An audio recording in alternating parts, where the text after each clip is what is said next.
नमस्कार। प्रस्तुत है आचार्य चतुर्सेन शास्त्री जी के द्वारा लिखा हुआ उपन्यास धर्मपुत्र का 9वां भाग। आगे बढ़ने के पहले जानते हैं पिछले भाग की कहानी। राय साहब के जाने के बाद से ही दिलीप से घर में सब लोग नाराज रहने लगते हैं। अरुणा देवी ने तो गुस्से में यह भी कह दिया कि जा तू मेरा बेटा नहीं है, पर दिलीप पर अभी भी यह राज खुला नहीं है कि वह सच में उनका लड़का नहीं है। दिलीप हर पल माया की याद में खोया और अलग थलग रहने लगता है। इधर सुशील भी माया के साथ आने वाली जिंदगी के सपने बुनने लगता है। दिलीप तक भी यह बात पहुंच जाती है कि सुशील का प्रस्ताव माता पिता ने माया के लिए रखा है। सुशील के उत्साह को देखकर दिलीप को सुशील से चिढ़ होने लगती है। उसके मन में तीव्र प्रतिहिंसा और विद्वेष का भाव जाग जाता है। इधर अरुणा देवी को भी आत्मग्लानि होने लगती है कि क्यों उन्होंने सुशील के मन में एक नई आशा, एक नई भावना की जड़ जमा दी, क्योंकि सुशील को सिर्फ ये पता था कि माया से उसकी बातचीत चल रही है। यह नहीं पता था कि राय साहब ने इस रिश्ते के लिए मना कर दिया है। इधर राय साहब घर पहुंचकर अपनी पत्नी से यह बात कहते हैं। उनकी पत्नी छोटे भाई से शादी की बात को लेकर उग्र हो जाती है और कहती है कि उन्हें पत्र लिखने की कोई ज़रूरत नहीं है। राय साहब हालांकि यह समझ गए थे कि माया दिलीप को मन ही मन चाहने लगी है, परंतु फिर भी वे अपनी ओर से डॉक्टर साहब को कोई पत्र नहीं लिखते। ऐसे ही 2 साल गुजर जाते हैं। विश्व युद्ध का असर भारत पर पड़ने लगा और गांधी जी ने करो या मरो आंदोलन छेड़ दिया। नेहरू और गांधी के विचारों से प्रभावित होकर शिशिर कुमार ने भी आंदोलन में शरीक होने की ठान ली। आंदोलन के दौरान शिशिर कुमार गिरफ्तार हो जाता है। घर में शोक का वातावरण हो जाता है। सुशील कम्युनिस्ट है तो सबको यही लगता है कि उसने ही शिशिर को गिरफ्तार करवाया है। सब उससे बातें करना बंद कर देते हैं। दिलीप शिशिर को बहुत प्यार करता है। वह भी आंदोलन के सिलसिले में पुलिस की चपेट में आ जाता है। अब सुनते हैं आगे की कहानी। शिशिर को पाकर दिलीप को प्रसन्नता हुई। उन दिनों जेलें अंधाधुंध भरी हुई थीं। छोटे बड़े नेता चारों ओर से जेल में ठूसे जा रहे थे। दमन और अत्याचारों के दौर से जेलें भी मुक्त न थीं, परंतु ऐसा प्रतीत होता था कि जैसे देश का तारुण्य जाग उठा हो। उन वेदनाओं और कष्टों की किसी को चिंता ही न थी। दिलीप ने आते ही जेल में रार ठान ली। उसने कहा, मैं निष्ठावान हिंदू हूँ। मुझे नित्य कर्म पूजा करने की सुविधा दी जानी चाहिए। मेरा भोजन भी स्वतंत्र होना चाहिए। मैं जिसके हाथ का छुआ हुआ भोजन न करूँगा। जिन बातों से मेरी धार्मिक भावना को ठेस पहुँचेगी उनके विरुद्ध मैं आमरण अनशन करूँगा। परंतु दिलीप की सभी मांगें अव्यवहार्य थी। जेल के प्रबंधक उन्हें कैसे मान सकते थे? फिर दिलीप एक सी श्रेणी का कैदी था। कोई गणमान्य लीडर भी न था। यद्यपि उसका वह पहला तीखा भाषण इतना जबरदस्त हुआ था कि उसी से उसकी धाक बंध गई थी। परिणाम यह हुआ कि जेल में आने के दूसरे दिन ही उसने भूख हड़ताल शुरू कर दी। उसकी सहानुभूति में शिशिर ने भी हड़ताल की। साथ ही कुछ कांग्रेसी और कुछ राष्ट्रीय संघी कैदियों ने भी हड़ताल शुरू कर दी। शीघ्र ही जेल के वातावरण में इस हड़ताल ने एक नई उत्तेजना की लहर उत्पन्न कर दी। कैदी झूम झूम कर भूख हड़ताली जिंदाबाद के नारे लगाने लगे। एकाध छोटा मोटा दंगा भी हो गया। जेल के नियमों में कड़ाई बरती गई, पर भूख हड़तालियों की संख्या बढ़ती ही गई और बढ़ते बढ़ते अब कुल 100 तरुण प्राणदान देने को अकड़ कर बैठ गए। ज्यों-ज्यों दिन बीतने लगे, जेल अधिकारियों की चिंताएं बढ़ने लगी। इसी समय आगा खां महल में बंदी महादेव देसाई की अकस्मात मृत्यु की खबर हवा में तैरती आ गई। जेल की दीवारों को भी उसने लांघ लिया। इससे वातावरण बहुत क्षुब्ध हो गया। इन तरुणों को समझाने बुझाने के लिए नेताओं का प्रयोग भी किया गया, परंतु कुछ परिणाम न निकला। दिलीप ने कहा, अपना धार्मिक विश्वास मैं प्राण रहते नहीं छोड़ूंगा। मैं संध्या वंदन नित्य कर्म करके अपने हाथ से बना ही भोजन खाऊंगा, नहीं तो मैं प्राण दे दूंगा। विवश अधिकारियों को झुकना पड़ा। उसे कुछ सुविधाएं दे दी गईं, परंतु इसके बाद ही उन उपद्रवी तरुणों को भिन्न भिन्न जेलों में बिखेर दिया गया। दिलीप को मुल्तान भेज दिया गया, परंतु शिशिर को दिल्ली में ही रखा गया। दोनों भाई आंसू बहाते हुए अलग हुए। शिशिर एक आदर्शवादी कांग्रेसी था, अतः उसने जेल में फिर कोई उपद्रव नहीं किया। यद्यपि उसे वहां कुछ काम धंधा न करना पड़ता था, परंतु वह उदास और अनमना रहता था। जेल का जीवन उसे पसंद न था। वह रह रहकर राजद्रोह की बातें सोचता रहता। पढ़ने लिखने को भी उसे यहाँ कुछ सुविधाएं मिली हुई थी। इससे उसके ज्ञान की वृद्धि तो यहाँ खूब हुई, पर उसका वजन बहुत घट गया था। उसका स्वास्थ्य भी गिर गया। जब करुणा के साथ डॉक्टर और अरुणा देवी उससे मिलने आए तो बातचीत की अपेक्षा चारों आदमियों ने मौन रुदन ही अधिक किया। परंतु दिलीप एक जलता हुआ आग का अंगारा था। वह जहां जाता था आग लगा देता था। हल्की कार्रवाई उसे पसंद न थी। मुल्तान जेल में जाने पर रात के गंभीर वातावरण में उसने सुना जैसे सुदूर अंतरिक्ष में कोई देव, गंधर्व, किन्नर सस्वर, वीणा, मृदंग, मुरज बजाकर गान कर रहे हैं। इस कुत्सित जेल के वातावरण में उसे यह संगीत ध्वनि विचित्र सी लगी। यहाँ कौन गाता है? क्या अंतरिक्ष के देवता हम पीड़ितों को आनंद संदेश देते हैं? वह श्रद्धालु तो था ही, ऐसे ही विचार उसके उत्पन्न हुए। पर उसे अधिक देर इस रहस्य के जानने में न लगा। उसे एकांत यातना भोगने के लिए आज्ञा मिल गई और वह हथकड़ियों और डंडे बेड़ियों में जकड़कर एक अंधकूप में डाल दिया गया। यह एक विशाल तहखाना था। इसमें सूर्य का प्रकाश भी नहीं जा पाता था। रात दिन घोर अंधकार रहता था। प्रातःकाल शौच आदि से निवृत्त होने को आधे घंटे के लिए जब कैदी निकाले जाते तब उन्हें सूर्य का प्रकाश और खुली वायु प्राप्त होती थी। इसके बाद डंडे, बेड़ी और हथकड़ियों में कसे उन्हें इसी अंधकूप में रहना पड़ता था। भोजन भी उन्हें वहीं मिल जाता था। इस अंधकूप में जाकर उसने देखा कि कुल 22 कैदी हैं, जिनमें 2 को छोड़कर सभी तरुण थे। उन दोनों में से एक किसी यूनिवर्सिटी के प्रोफेसर थे, दूसरे पंजाब के प्रसिद्ध डॉक्टर थे।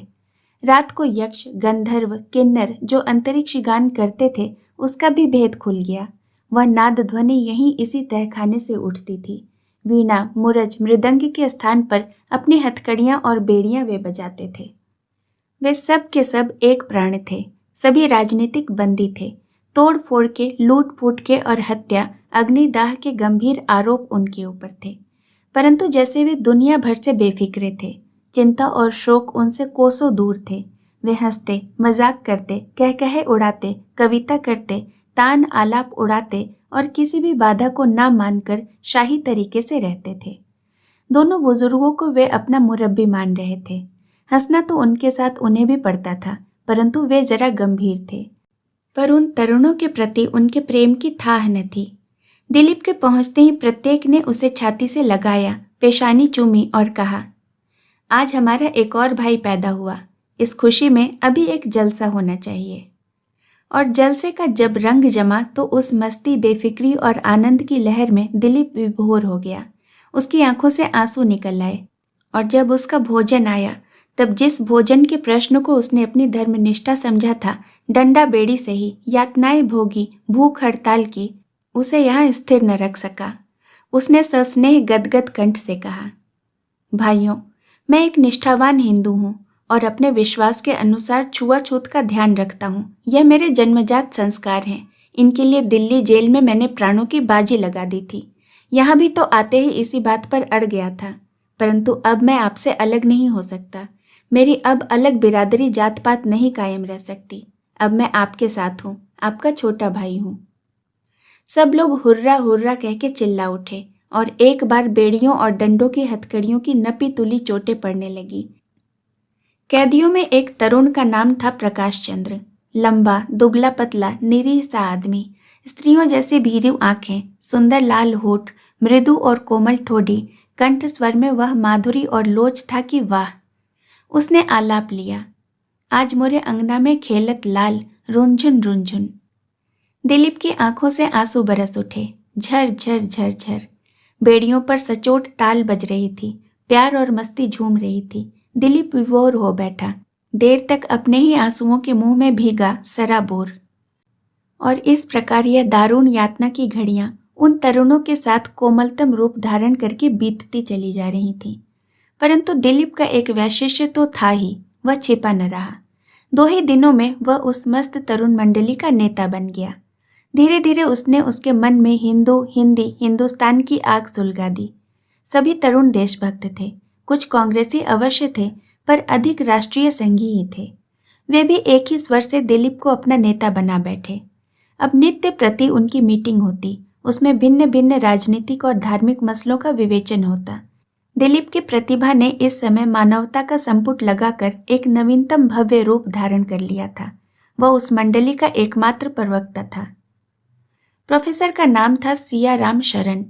वे गुरदासपुर में दर्शन शास्त्र के प्रधानाध्यापक थे।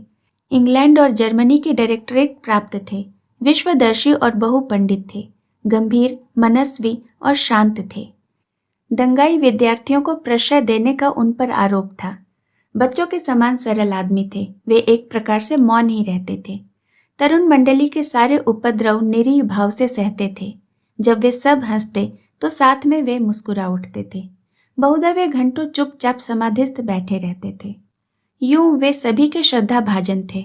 इसके विपरीत डॉक्टर साहब बड़े वाचाल थे। अमृतसर में होम्योपैथी की प्रैक्टिस करते थे। FA फेल थे, पर बड़े भारी विद्वान और भारी डॉक्टर का ढोंग रचते थे। तरुण मंडली उन्हें बनाती भी खूब थी, पर वे बनकर भी न बनते थे। लतीफ़े सुनाने का और बामुहावरा गप लड़ाने की उनमें अद्भुत क्षमता थी। इससे सभी लोग उनसे प्रसन्न रहते थे। बरखुरदार उनका तकिया कलाम था। बात बात में वे कहा करते, बरखुरदार, ये बाल मैंने धूप में सुखाकर सफ़ेद नहीं किए हैं। बहुत कुछ खोकर बहुत कुछ पाया है। मेरी नेक नसीहत सुन लो, आदि आदि। ये दोनों भद्र पुरुष हठी और आत्माभिमानी होने के कारण जेल नियमों की अवज्ञा करके इस अंधकार कूप में इन तरुणों के साथी आ बने थे। जो हो, सबकी मजे में गुजर रही थी, और जब उस दल का नेता दिलीप बना तो इन दोनों निरीह भद्र पुरुषों ने भी चुपचाप उसे स्वीकार कर लिया। प्रोफेसर तो मुस्कुराकर ही चुप रह गए, पर डॉक्टर ने कहा, बरखुरदार हो तो तुम बहुत होशियार, बात भी पते की कहते हो, पर तजुर्बा जरा कम है। हमारी तरह जब तुम्हारी दाढ़ी सफ़ेद होने लगेगी तब जाकर तुम कुछ समझोगे। दिलीप जवाब न देता। यार लोग खिलखिलाकर हंस देते। प्रकाश तभी एक तान छोड़ देता और एक मनहूस वातावरण मुखरित हो उठता। शिशिर का जेल जीवन बिल्कुल एक दूसरे ही ढंग का था। दिल्ली जेल में कुछ विशेष बातें थीं। विशेषों में विशेष यह कि वहाँ एक आजन्म कैदी थे, महंत जी। पंजाब में वे किसी भारी गुरुद्वारे के महंत थे। जिस गांव में गुरुद्वारा था वहां हुआ था एक भारी हिंदू मुस्लिम विद्रोह। उसी में महंत जी पर 7 आदमियों के कत्ल का केस चला था। फांसी से वे बच गए, पर सारी जायदाद जो लाखों की थी जब्त हो गई और आजन्म कैद की सजा काट रहे थे। परंतु वे कहने को कैदी थे। जेल के सुपरिटेंडेंट से लेकर साधारण कैदी तक उनका आदर करते थे। जेल के बाहर भीतर आने जाने पर भी उन पर कोई प्रतिबंध न था।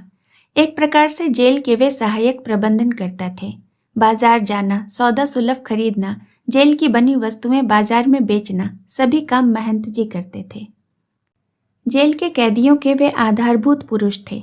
कहना चाहिए कि वे कैदियों के कल्प वृक्ष थे। कैदियों को अधिक से अधिक आराम पहुंचाना उनका धंधा था। उन्हें एक स्वतंत्र कोठरी रहने को दी हुई थी। वह कोठरी सर्व सिद्धि की दाता थी। महंत जी ने कोठरी में एक गुप्त गड्ढा खोद रखा था। उस गड्ढे में एक बड़ा सा बक्स जमीन दोज रखा था। यह बात नहीं कि उस बक्स का जेल के अधिकारियों को पता न हो। जानते सब कोई सब कुछ थे, परंतु न जानने का ही ढोंग रचते थे। उस बक्स में सब कुछ समाया था। जो कैदी जिस वस्तु की इच्छा करता वही उसे उस खजाने से प्राप्त होती थी। अफीम और चंडू से लेकर तेल, फुलेल, बीड़ी, सिगरेट तक की सभी वस्तुएं महंत जी प्रसन्न होने पर कैदियों को देते रहते थे। इससे कैदी जेल में महंत जी को अपना परम हितकर्ता और सहायक मानते थे। गलती और अपराध करने पर भी कैदी महंत जी की शरण में जाकर दंड से बचते रहते थे। त्योहार पर्व पर मिठाई पकवान सभी कैदियों को उनकी बदौलत ही मिलते थे। महंत जी का व्यक्तित्व भी प्रभावशाली था। सफ़ेद उज्जवल नाभि तक लटकती दाढ़ी, भरा हुआ शरीर, खूब लंबा चौड़ा कद, बड़ी बड़ी जटाएं, भगवा वस्त्र, आंखों में निर्भयता और प्रेम, होठों पर हंसी, वाणी में व्यंग और कंठ में माधुर्य। संगीत के उस्ताद, मार्मिक कवि, सैकड़ों कथाओं के जानकार, ऐसे ही थे महंत गिरिराजपुरी। उनके मुंह से मीठी गालियां खाकर जेलर और कैदी दोनों ही हंस पड़ते थे। महंत जी जिसे गाली देते उनका काम सिद्ध हुआ माना जाता था। सन 42 के भब्बड़ में शिशिर के जैसे न जाने कितने दूधमुहे बालक जेल में आ गए थे। उन सब पर महंत जी की दृष्टि और संरक्षण था। ये सब कच्ची बुद्धि के लड़के जरा जरा सी बात पर जेल का नियम भंग करके कड़ी सजाएं पाते थे, पर महंत इनकी रक्षा करने वाली ढाल बन जाते थे। शिशिर के जेल में पहुंचते ही महंत जी की नजर उस पर पड़ गई। शिशिर अनुभवहीन बालक था। जाते ही उसने जोश में आकर कुछ ऐसी गड़बड़ की कि उसे बेतों की सजा दी गई। पर जो ही महंत जी को मालूम हुआ, वे उसे उठाकर अपनी कोठरी में ले आए और बेतों की सजा से उसे बचा लिया। दिल्ली जेल में इस समय बहुत भीड़ भाड़ हो गई थी। यह सब भीड़ कुछ ऐसी बेकसी बेतों की थी कि जेल अधिकारी भी उस पर ज्यादती करते हुए घबराते थे। फिर बाहर चारों ओर से भयंकर समाचार आ रहे थे। तोड़फोड़ और दमन दोनों ही धूमधाम से चलते आ रहे थे। एक दिन डॉक्टर और अरुणा देवी जेल में शिशिर से मुलाकात के लिए आए। शिशिर ने एक चिट्ठी माता अरुणा देवी को देने की चेष्टा की, परंतु वह जेल अधिकारी ने छीन ली। दोनों में काफी हाथापाई और लिपटा लिपटी हुई। मुलाकात तुरंत बंद कर दी गई और शिशिर को जेल सुप्रिंटेंडेंट के सामने पेश किया गया। सुप्रिंटेंडेंट ने कहा, क्या कारण है कि तुम्हारी सब सुविधाएं न छीन ली जाएं और तुम्हें काल कोठरी की सजा न दी जाए? मैंने तो आपसे सुविधाओं को देने तथा काल कोठरी में न भेजने का अनुरोध नहीं किया। लेकिन तुम जेल के नियम को क्यों तोड़ते हो? वो तो मेरा पेशा ही है। मैं जो चाहूंगा वह करूंगा, आप जो चाहे वह कीजिए। परंतु इसी समय महंत जी वहां आ उपस्थित हुए। उन्होंने सुप्रिंटेंडेंट को कुछ झिड़कते हुए कहा, साहब, आप भी क्या दूधमुहे बच्चों के मुंह लगते हैं? 4 दिन की हवा है, खत्म हो जाएगी। नाहक आप जेल में झगड़े खड़े करने के कारण पैदा कर रहे हैं। जाइए, मैं जिम्मा लेता हूँ। यह लड़का अब कोई काम जेल के नियम के विरुद्ध नहीं करेगा। और वे शिशिर का हाथ पकड़कर खींचते हुए ले गए। ऐसा ही प्रभाव महंत जी का दिल्ली जेल में था। यद्यपि देश के चोटी के नेता इस समय जेलों में बंद थे, फिर भी देश में जो इतनी बड़ी क्रांति हो गई, उसका एक मूल कारण था। इस समय 2 व्यक्तियों का प्रभाव देश पर था। एक जवाहरलाल नेहरू, दूसरे सुभाष चंद्र बोस। जवाहरलाल जेल में थे और सुभाष देश के बाहर, परंतु दोनों ही के कार्यकलाप हवा में तैरते हुए आते और लाखों करोड़ों तरुणों को एक मूक संदेश दे जाते। ये दोनों ही नेता जैसे देश के तरुणी मंडली की भावना में अशरीर होकर व्याप्त हो गए थे। सुभाष बाबू उग्रतम दल के एकनिष्ठ नेता थे। इस संबंध में दूसरी बात नहीं कही जा सकती। जवाहरलाल भी देश विदेश में उग्रवादी कहे जाते थे। स्पष्ट ही वे साम्राज्य विरोधी तो थे ही, समाजवादी विचारधारा भी उनके हृदय में प्रवाहित हो रही थी।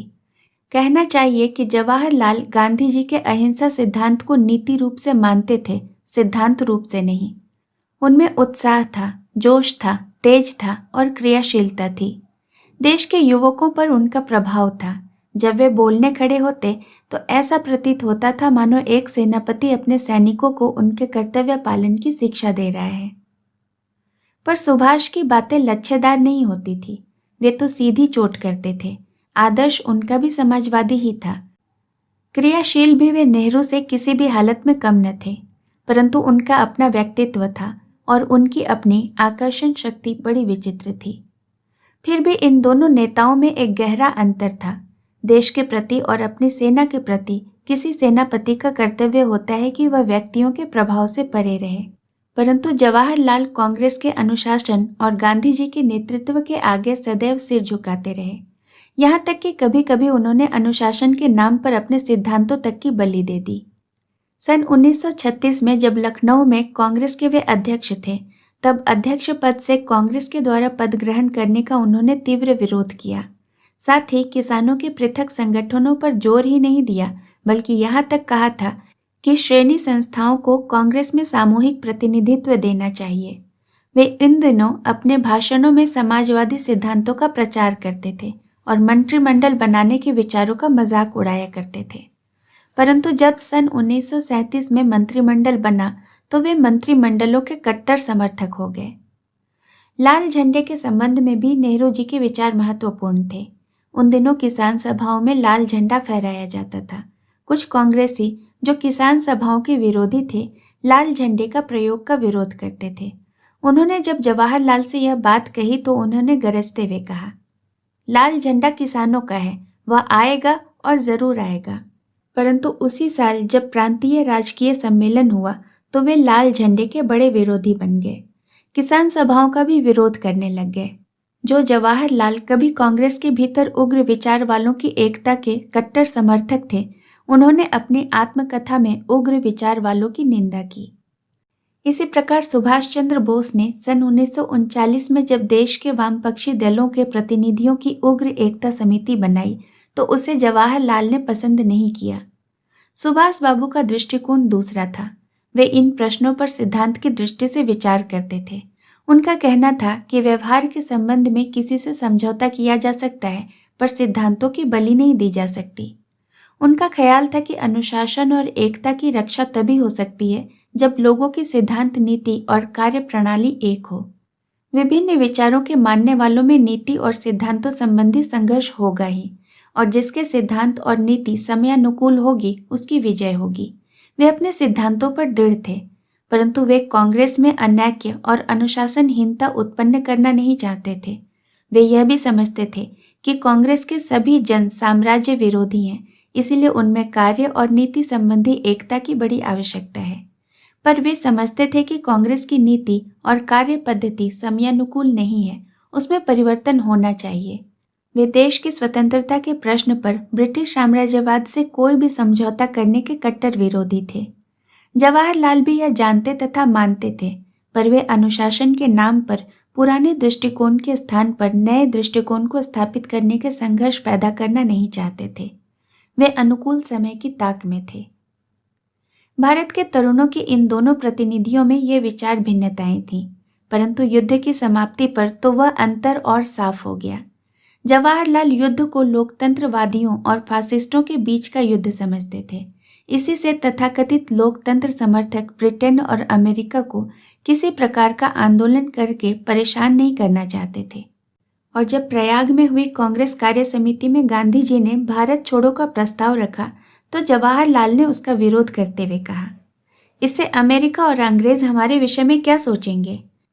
और बंबई में भारत छोड़ो का प्रस्ताव पास होने के कुछ पहले ही उन्होंने पत्र संवाददाताओं से सुभाष की चर्चा चलने पर कहा, हम अपने देश की स्वतंत्रता के लिए ऐसे किसी देश की सहायता का स्वागत करेंगे जो हमारी स्वतंत्रता के अधिकार को स्वीकार करे, परंतु हम अपने शत्रु की दुर्बलता से लाभ नहीं उठाना चाहते और न उसे संकट काल में परेशान ही करना चाहते हैं।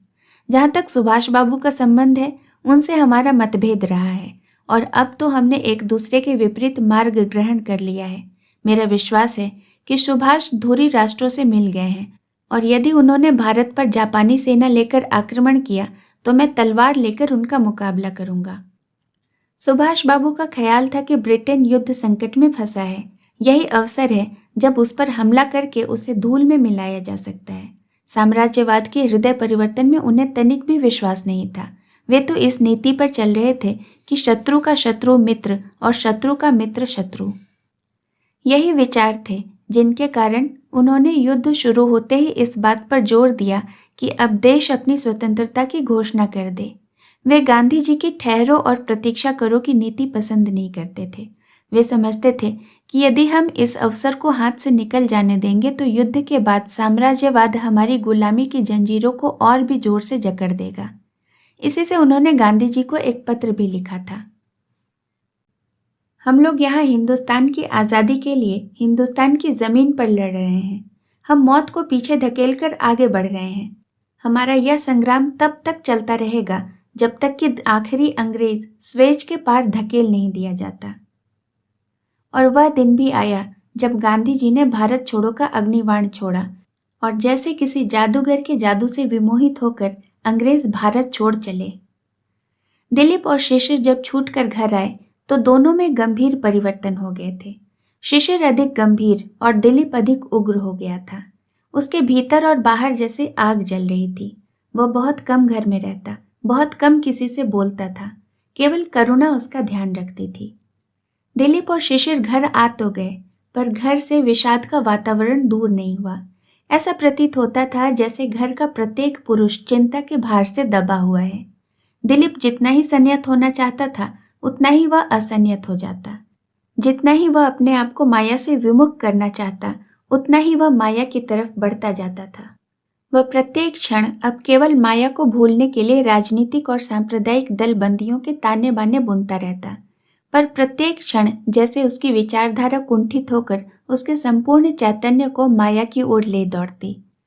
जेल जीवन में भी वह बहुत कुछ उदार हुआ था और माया के प्रति निर्मम व्यवहार अब उसे और भी खल रहा था।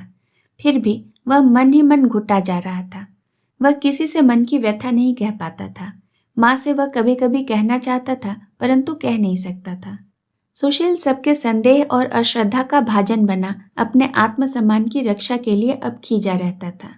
घर के सभी लोगों से वह कटु भाव रखता। घर के लोग भी उससे कुछ डरते, कुछ विरक्ति प्रकट करते। शिशिर अधिक गंभीर हो गया था। जेल जीवन ने उसके मन में आत्मश्लाघा के भाव भर दिए और वह देश और राष्ट्र के लिए बड़े बड़े काम करने की योजना बनाने लगा। स्थानीय कांग्रेस समिति में भी उसका प्रवेश हो गया। पढ़ना लिखना छोड़ दिया। करुणा अपना मेडिकल कर ही रही थी। घर में अब कोई उसे साथी ढूंढे न मिलता था। वह सूनी सूनी सी रहती थी। माता को उदास देखकर वह चाहती कि माँ को खुश रखे, पर कोई उपाय न सूझ पड़ता था। उसने संगीत में मन लगाना चाहा। शिशिर को उसने अपना साथी बनाना चाहा, पर यह भी न हुआ। जब तब वह सितार को छेड़ती या कभी कोई सखी सहेली कॉलेज की आ जाती तो उसका मन बहल जाता। अरुणा देवी को अब अपने बच्चों की ब्याह शादी की चिंता सता रही थी। दिलीप की बाधा अब पहाड़ होकर उसके सामने अड़ गई थी। कैसे वह इस बाधा को पार करे वह तय नहीं कर पाती थी। पति से भी अब उसकी बातचीत का यही मुख्य विषय था। जीवन, दाम्पत्य, गृहस्थी, सबके ऊपर यह बोझ उन्हें मारे डाल रहा था। डॉक्टर पर भी यह चिंता भार था। उसके अतिरिक्त वे यह भी सोचते थे कि लड़के पढ़ लिख कर कुछ काम धंधा नहीं करते, उनका जीवन अव्यवस्थित हो रहा है। केवल इसीलिए नहीं कि इसमें जीविका का प्रश्न था। डॉक्टर को रुपये पैसे की कमी नहीं थी। मुख्य प्रश्न उनके सामने यह था कि कहीं लोग इन लड़कों को आवारागर्द न समझ लें, उनकी पारिवारिक साख डूब न जाए। डॉक्टर की इस चिंता पर जब दिलीप के जन्म रहस्य और उसके विचारों की चिंता का प्रभाव होता था, तब डॉक्टर इस उम्र में भी विचलित हो जाते थे। शेष कहानी अगले भाग में। कहानी सुनने के लिए आपका बहुत बहुत धन्यवाद।